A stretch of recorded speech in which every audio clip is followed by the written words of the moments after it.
All right, everybody. Up to this point, we have really been focusing on mechanisms that push how many electrons at a time? We've been pushing 2 electrons at a time, right? So we've had the arrow starting from the nucleophile and going to the electrophile and drawing a double-headed arrow, right? And we're moving 2 electrons at a time. Most of the reactions that we do as an organic chemist are really done that way. 2 electrons, nucleophile attacks electrophile, and you make a new bond. That happens all the time. We had that happening in this particular reaction. We've had that when we've had nucleophiles attacking alkyl halides and making ethers and amines and all kinds of things, right? But in biology, rarely do we move 2 electrons at a time. Okay? Think about it. If I'm moving 2 electrons at a time, that means that the nucleophile is a base. And many of the things that we use as bases are actually very strong bases in organic chemistry. For example, if you had C minus, right, and that's the nucleophile, carbon with a negative charge is extraordinarily basic, right? Is that going to survive in water? Not at all. But yet, in your body, in all biological systems, you're making carbon-carbon bonds all the time through enzymatic reactions. Now, enzymes aren't these magical things that just make things happen that can't normally happen. They have to follow the rules of chemistry too. But we can move 1 electron at a time, and if we're moving 1 electron at a time, do we really have an acid or a base? No. And those things can exist in water. And those are called free radical reactions, and that's what we're going to be talking about in Chapter 10. Okay? So when you go into a laboratory and you're doing stuff in a flask, most of the time you're pushing 2 electrons at a time. When you go and you work with an E. coli cell or something biological, chances are you're dealing with moving 1 electron at a time. Okay? And it's because of the reaction media that we do all this in. Okay? And what we're going to talk about today is just a flavoring of what you're going to have to know when you get to medical school. You're going to have to know the chemistry of free radical processes because it dominates biology. It's why we age, it's why we get sick, and it's why we get better. Okay? It is the chemistry of a lot of these biological processes. So we're going to talk about some of this from an introduction point of view. We're going to talk about bond dissociation enthalpies a little bit, and then we'll probably we won't have time today, but we'll get back into the free radical halogenation on Monday probably. So, as I mentioned, this is very, very important for you all as you think about going to medical school.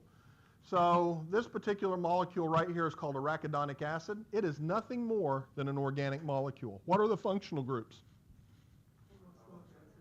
Carboxylic acid and alkenes. Okay? This little tiny simple molecule that those of us in organic chemistry would call simple actually leads to what's known as the arachidonic acid cascade that is responsible for a ton of stuff. And if I was to come in here and actually draw out the arachidonic acid cascade, number one, it's so large I haven't memorized hardly any of it, but it would literally take up all the boards and then some. And you're going to need to know that as a physician. It's a lot, right? Now, it turns out that arachidonic acid gets oxidized, okay? We'll talk about that here in just a minute, into these things called prostaglandins.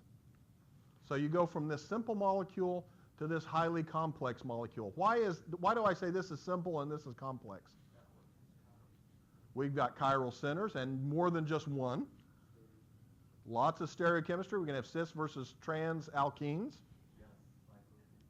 We've got a cyclic compound, right? And we've got oxygens, right? We've increased the complexity of this molecule, okay? The way that this oxidation occurs is through an enzyme called COX-1, cyclooxygenase type 1, okay? And in the COX-1 active site, there is this tyrosine residue, which is an amino acid that can actually generate an oxygen-centered radical. And by radical, we just mean it's got a single unpaired electron, okay? And a lot of people will call these spins because an electron can either spin positive or negative, right? So we've got this single electron. So does this oxygen have an octet? No. If it had an octet, it would have pairs of electrons around it, right? So what do we know about oxygen? Does it want to have an octet? It really does. And so it's going to react with anything that it can to get its octet. And it turns out that arachidonic acid has these weak carbon-hydrogen bonds. Okay? But it doesn't need 2 electrons, does it? It just needs 1. So notice how the arrows are. They're single fishhook type, right? So really, this oxygen radical is abstracting this hydrogen atom through what we call a homolytic process. In other words, this electron reacts with one of the electrons in this carbon-hydrogen bond, and that'll now form an oxygen-hydrogen bond, and that will give me an octet for my oxygen. And that'll put a single electron on carbon number 13. Okay, and the reaction goes in this direction. Why will the reaction go in this direction? Why is this better than this?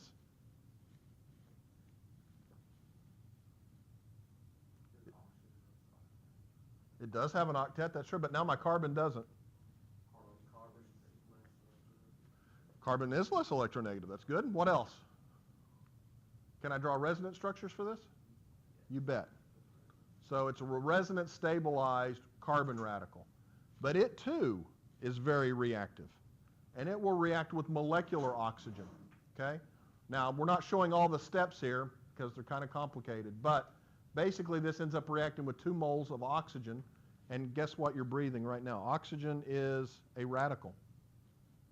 Each oxygen has a lone electron. You should remember that from general chemistry when you did the orbital diagrams. There were 2 electrons that were not paired, okay? And so it's called triplet oxygen. And it's very reactive towards radicals. And you end up with this peroxide species, which ends up going through a whole series of other reactions to make prostaglandins. When you hit your hand and it hurts and it starts to inflame, prostaglandins are responsible for that. When your grandmother's arthritis starts to flare up, prostaglandins are responsible for that. When you leave this class and you have a headache, prostaglandins are responsible for that, okay? And so prostaglandins cause us a lot of heartache, okay, in a way. And so if we had a way in which we could inhibit this, that'd be great, wouldn't it? Medicines, right? So if we're thinking about designing medicines, we need a way to design a medicine that keeps this process from happening. And if you want to put something on your Christmas list, if you're interested in medicine, I would suggest this book, Molecules in Medicine. It does not go into a whole lot of detail, but it talks about some of the more medicines and the chemistry behind them. E.J. Corey is a Nobel Prize winner from Harvard. He's probably up in his 90s now, but he is considered one of the premier organic chemists of the modern era, and he actually developed a whole series of syntheses for prostaglandins. But he won a Nobel Prize, not for a single piece of work that he did like a lot of people do. He won a Nobel Prize for his entire body of work, what he has contributed. He is the most highly cited scientist in history. So the book's not expensive. It's actually a pretty interesting read if you're thinking about going on to med school. Okay? The way that this works is this little red wormy looking thing is actually arachidonic acid sitting in the active site of cyclooxygenase 1. And what you see here is tyrosine 385. 385 just means the residue number in the protein. Okay? And you can see that it's really, really close to arachidonic acid. So that explains how this works, right? And so this tyrosine radical will abstract a hydrogen, and then the whole thing is set off.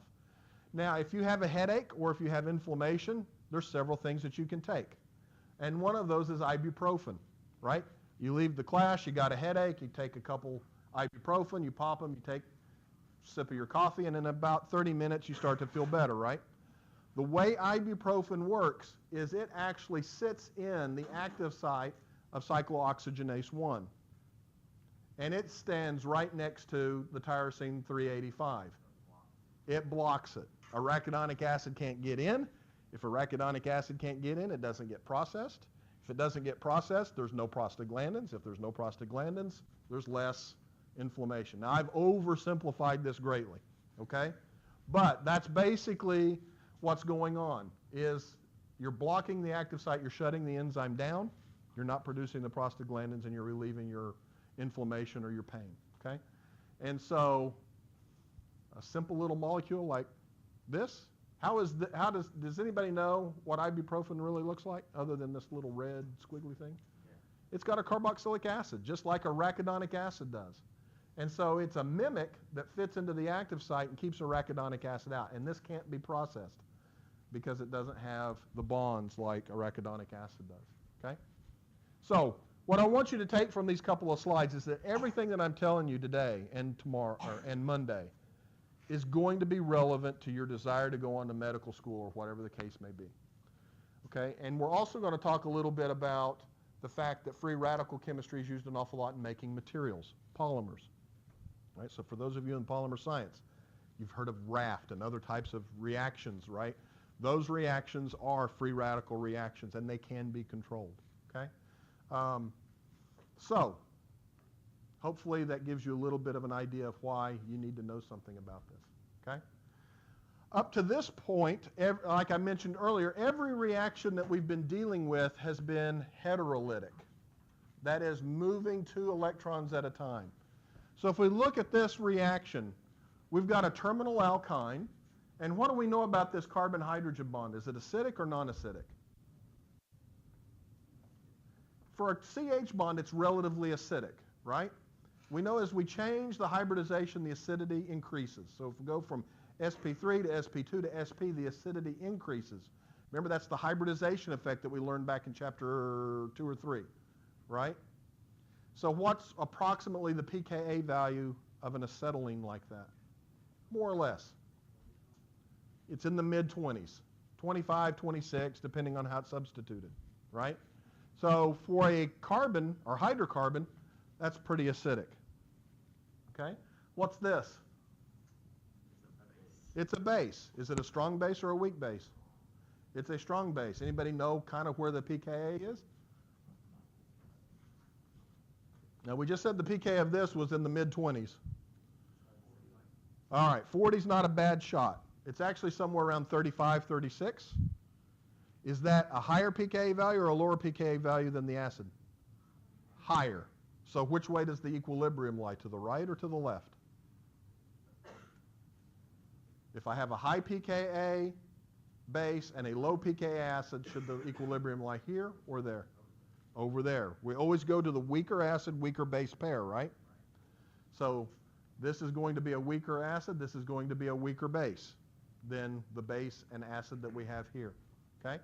And so now we've just generated a carbon with a negative charge, which can also function as a base or all nucleophiles are bases, right? So this is actually a pretty good nucleophile. It is a base, you're right, but it's also a nucleophile. And now when we throw in something like bromomethane, this is an electrophile, right? So we get, what type of reaction is this? It is an SN2 reaction. How do you know it has to be an SN2 reaction? I've got a good nucleophile. What else? What other rules? Pardon? Okay, that's right. I can't generate a stable carbocation because I generate CH3+. So that's good. So we have a methyl halide that can't generate a cation. I've got a really good nucleophile. Those things tell me that this has to be an SN2 reaction, right? So if Lauren doubled the concentration of acetylide, we would double the rate.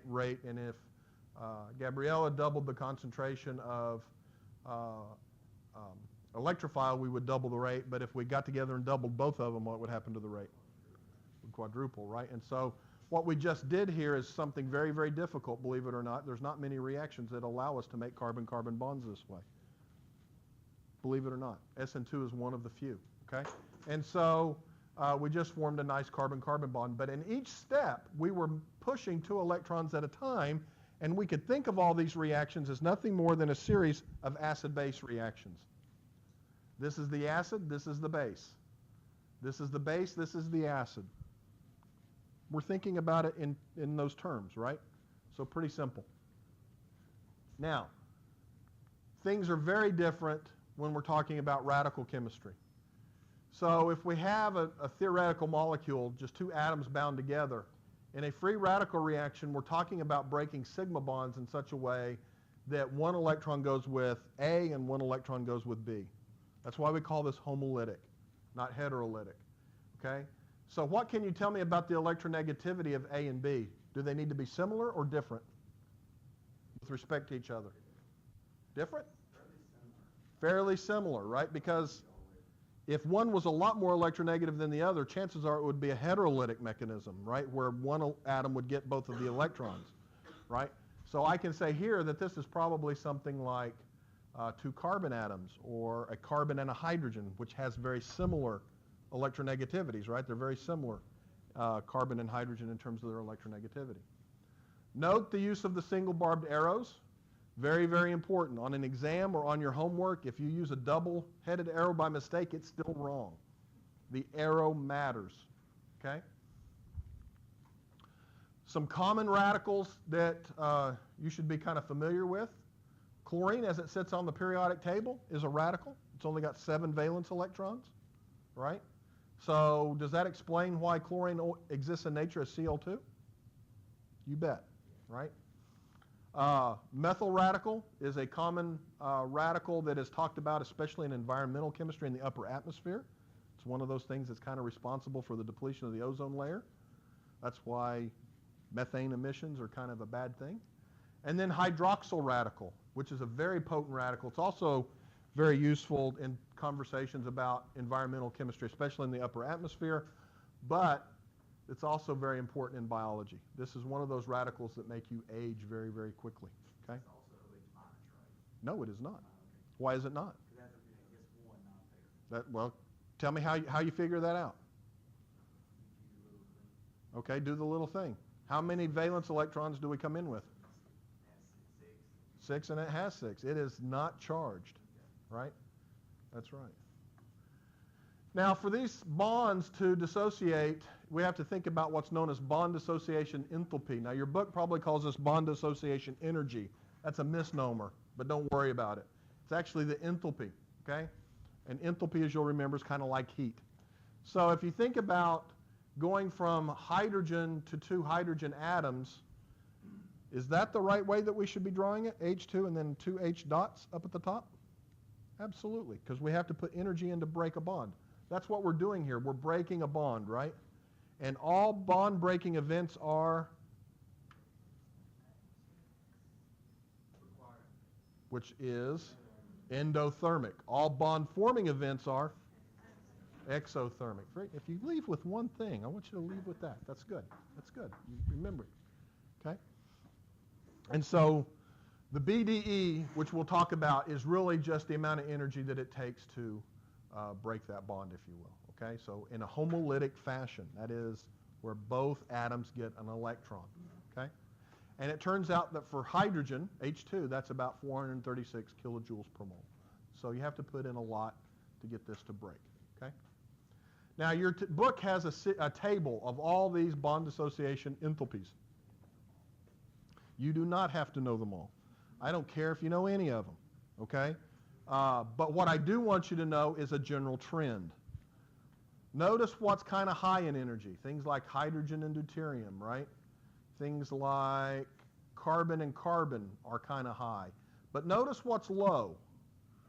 Where are some low ones? Right here? Uh-huh. These 2 oxygens bound together, that's kind of low, right? This is a peroxide. Most reactions where we are trying to start a free radical reaction, for those of you in polymer science, you know this, you have to add an initiator.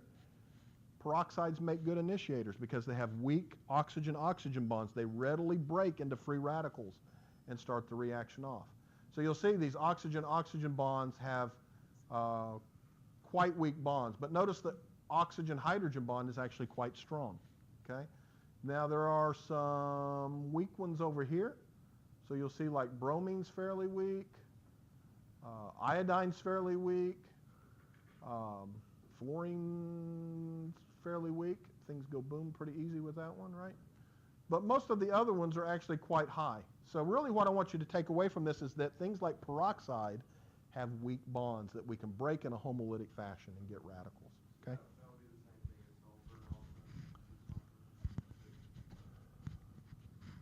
Disulfides, I don't know that one right off the top of my head, but they're fairly stable. So we are at the end of today. So for inverted lecture 9, we were supposed to be doing the NMR thing last Wednesday, and of course that got delayed. So today we went through that exercise together. So write your name on a piece of paper, and you get full credit for the chapter 9.